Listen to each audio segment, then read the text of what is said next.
What's nice in here, guys, is that there is no entrance fee and you can freely roam around everywhere, and it's so nice to be here kasi nakikita mo yung mga na-preserve dito sa ating country. Must visit nyo to sa inyong bucket list.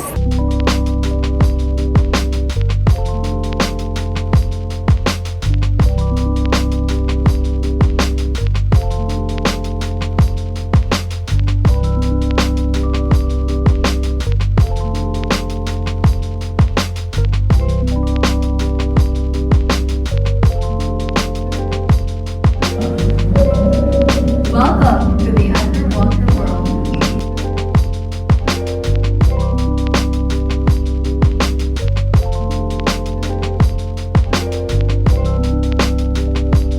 Next stop is we are going to the other museum, but we need to turn around kasi we cannot like diretso lusot doon kasi may bag kaming dala.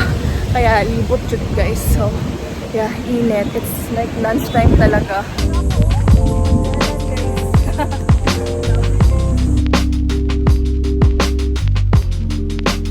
Finally, I'm here in Rizal Park. Dito yung nakikita ko yung kay Lito Atienza na Mahal Kong Maynila.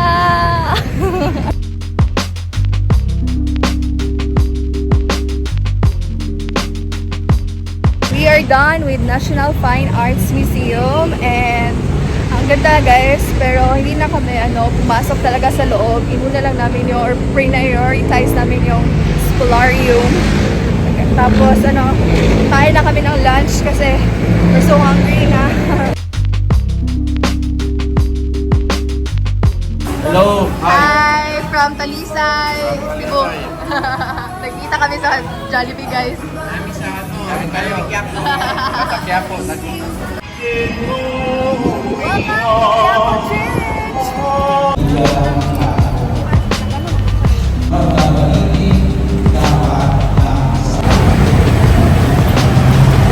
Right now, guys, nag-jeep lang kami. Nandito na kami ngayon sa UST. Sakto, may timing, may graduation. So, pasyal muna kami. Ang ganda ng school nila, guys. In fairness, ang laki. Pero hindi na namin iikutin lahat kasi nakakahiya. Labas na kami. And punta na kami Intramuros.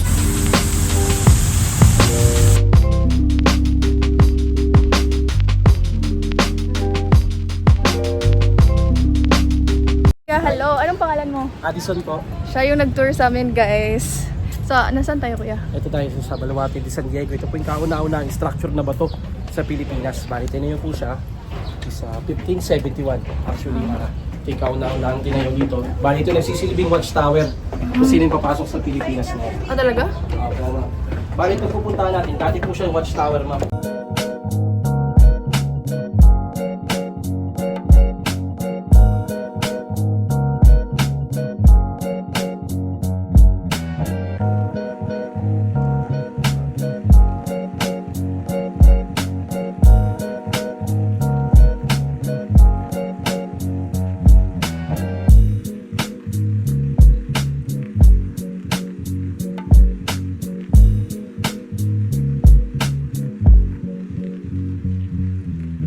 Bonsai yung mga yan, may damdamin yan pag di mo nalagaan yan.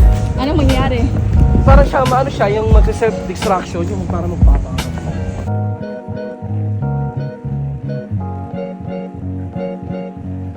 Kasi po siyang buffet na. Ah, buffet. Kung makaya po may gabayan ko lang. Ah, okay. Dito naman, kuya, anong meron? Souvenir shop, coffee shop, Oo po. restaurant. Kung mga building ng St. Rose, nagsimbahan para lang. Sa lahat po yan, meron ng escape tunnel. Nasaan yung escape tunnel? Ito po ba? Diyan? Ah, Kaya po lumabas sa dako. Kung sa Egyptian, meron pong mekanismo para mawala yung tubig. so ito yung escape tunnel, guys. Abandon na siya simula po ng World War II. Kaya wala na po siya, hindi na po siya ginagawa. Dito daw nag-shooting yung Maria Clara? Yes. Maria at Ibarra, ano ba yun? Maria Clara para ma. Ah, okay.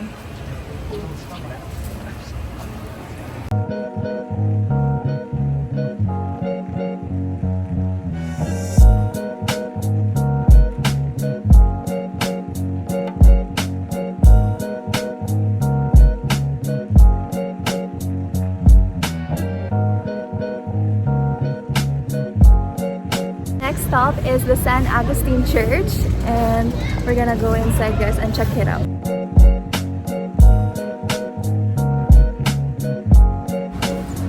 Ganito. Intramuros is 64 hectares pala, so it is a must. If you get a tour, we got ours for like 250 for like 35 minutes, so sapot-sapot na lang, guys. And we're here at Manila Cathedral, and right now it's drizzling, so sana it will stop soon kasi sayang yung tour.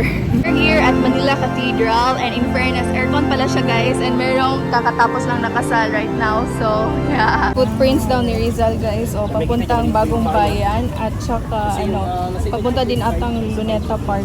Dito pala, guys, nagpa-file ng candidacy yung president, yung senator, so alam niyo na, kung may bala kayo, punta na lang kayo dito sa Intramuros, dumiretso na kayo doon.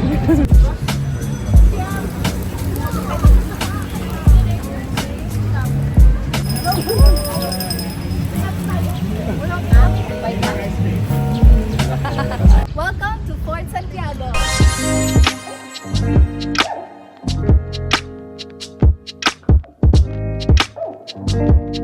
Our tour guide said that this is the #1 tourist spot in the Philippines, the Fort Santiago, and the entrance fee here for student is 50 pesos and regular is 70 pesos. Make sure to present your ID because no student ID, no discount. Yung kauna-unang structure ng Pilipinas sa Fort Santiago. Bali, ito yung nagsisilbing entrance papasok ng Maynila, ang Fort Santiago. Kung mapapansin nyo, may tubig po siya. Yan, saka pa po siya ng Ilog Pasig. Pag nag-high tide po, maabot po siya doon hanggang doon sa may part ng taas na yan. Diyan? Yan. Sa pinakadulo? Bali, ito na lang po yung nagsisilbing natira sa gusali ng Fort Santiago. Ito po mismong arko niya.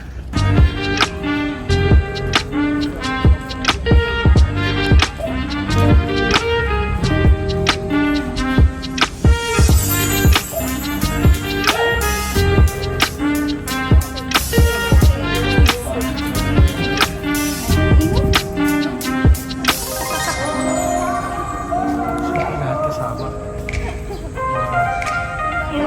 Casa de Armas. We just finished the tour at Rizal Museum. Now we are going sa kanyang, ano nga ulit yun, kuya? Ay, pinagkulungan niya. Pinagkulungan niya, guys. Let's see! Side direction is the bago.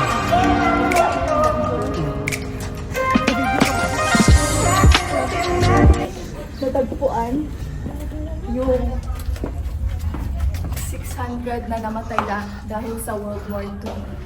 Here. Meron pa dito, no? Sige, pasok pa. Diyan. Yan po yung mga itsura ng mga tinorture. Yan. Parang totoo. Yan po yung mga itsura nila. Mga original footage po yan na natagpuan dito sa loob ng dungeon. Yan. Yan po yung mga patay po, yung mga kalansay. Yan, may bata. Yan po yung mga namatay. 600 na kasya dito, kuya. Ano po? Malawak po ito, ma'am. Ano dito pa, no? Yan, sige po. Oo. Person tunnel. Tunnel nga po siya sa, ano po, sa salitang Espanyol is dungeon. Grabe, guys. Tingnan mo yung kawawa.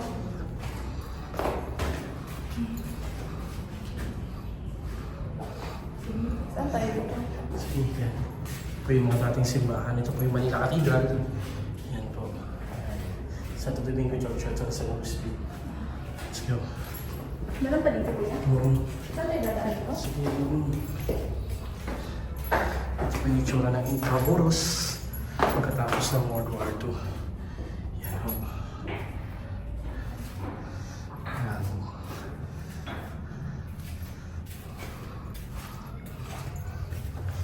Ipapansin nyo, May nagbabantay. may nagbabantay yung Japanese kaya bawal na ako dyan. Dito na tayo exit. Apa. Okay ka lang dyan pare. Yan. Sige po.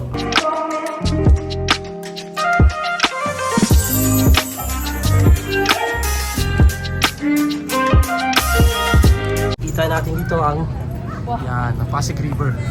Wow. Yung bridge po yun. Yan.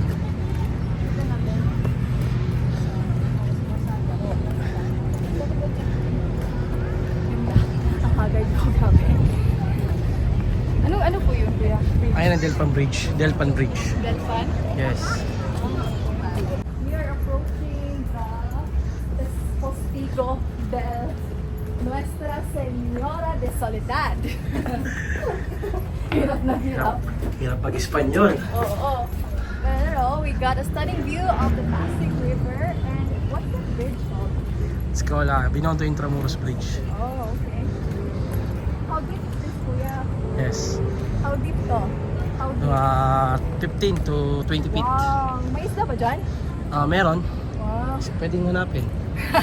This is where Rizal was put inside the jail, and he used to be 5'6" when he was 25 years old, but then he turned 5'4" when he was 34 because he keeps on studying. Very puyat siya, guys. That is the end of our 4th Santiago tour.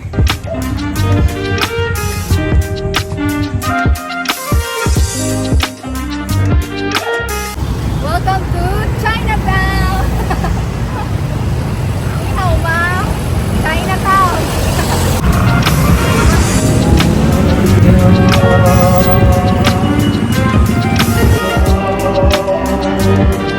I am getting a drink from this store, guys, and this is Engitin flagship store. So 2 floors siya. Maganda dito magbili ng pasalubong.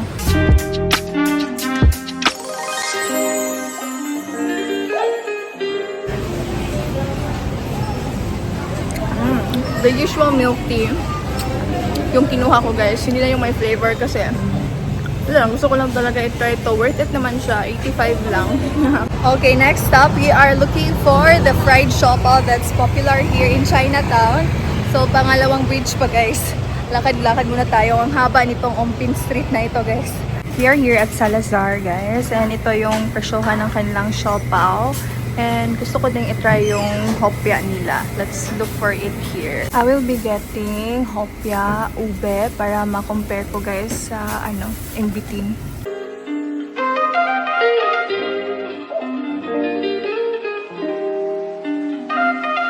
55 pesos fried siopaw. Taste test natin, guys, habang mainit pa. So, wait. Mamalopat na ako, guys. Bilis natin.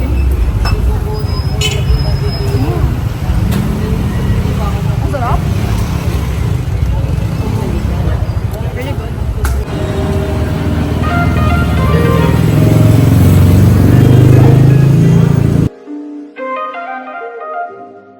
We are here at the second floor of Cafe Mezzanine. Kasi sa baba, ang daming kumakain, guys. I mean, like, mahaba yung pila. Buti na lang, umakyat kami dito sa taas. Nakakain kami agad. Ay, hindi pala. Matagal din yung order. And yeah, parang okay naman. Not bad at all. At least dito talaga sa Binondo.